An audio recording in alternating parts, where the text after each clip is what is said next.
ஆன்மீக நண்பர்கள் அனைவருக்கும் என்னுடைய அன்பான வணக்கங்கள். தை மாத ராசி பலன். தை பிறந்தால் வழி பிறக்கும் என்பது புகழ்பெற்ற பழமொழியாகும். இந்த பழமொழிக்கேற்ப தை மாதம் பிறக்கும் போது சில ராசிக்காரர்களுக்கு அதிர்ஷ்டம் கொட்டப் போகிறது. உழவு தொழிலுக்கு மரியாதை செலுத்தும் உழவர் திருநாள் தை மாதத்தின் முதல் நாள்.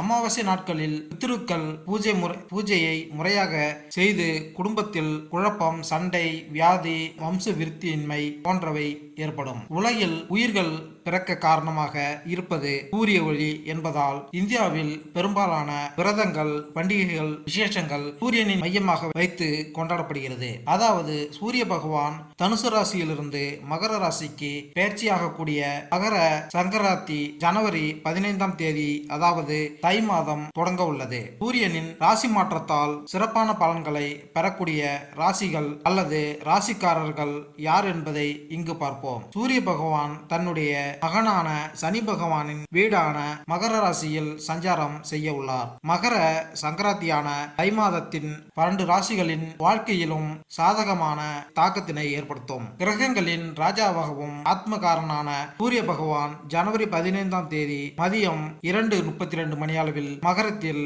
பயிற்சிக்கு இடம்பெயர உள்ளார். அடுத்து எந்தெந்த ராசிக்காரர்களுக்கு அதிர்ஷ்டம் கிடைக்கும் என்பதை தெரிந்து கொள்வோம் வாருங்கள். தை பிறந்தால் வழிபிறக்கும் என்று கூறுவார்கள். இந்த நிலையில் தமிழர் திருநாளாம் பொங்கல் பண்டிகையை முன்னிட்டு 12 ராசிகளுக்கான பலன்களை இங்கு பார்ப்போம்.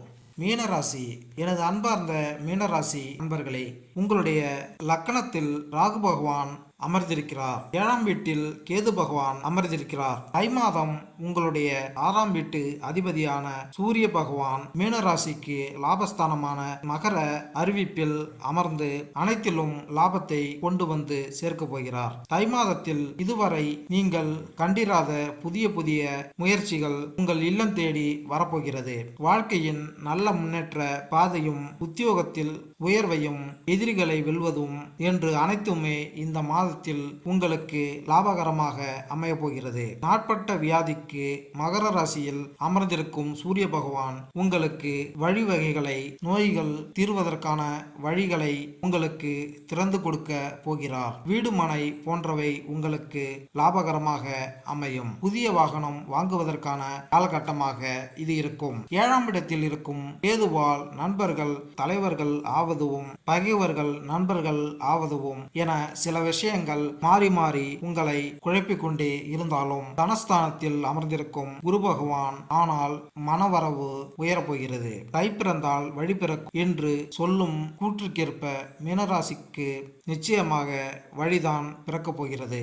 மேலும் இந்த வீடியோ உங்களுக்கு பிடித்திருந்தால் லைக் பண்ணுங்க, கமெண்ட் பண்ணுங்க, மறக்காம சப்ஸ்கிரைப் பண்ணுங்க. நன்றி, வணக்கம்.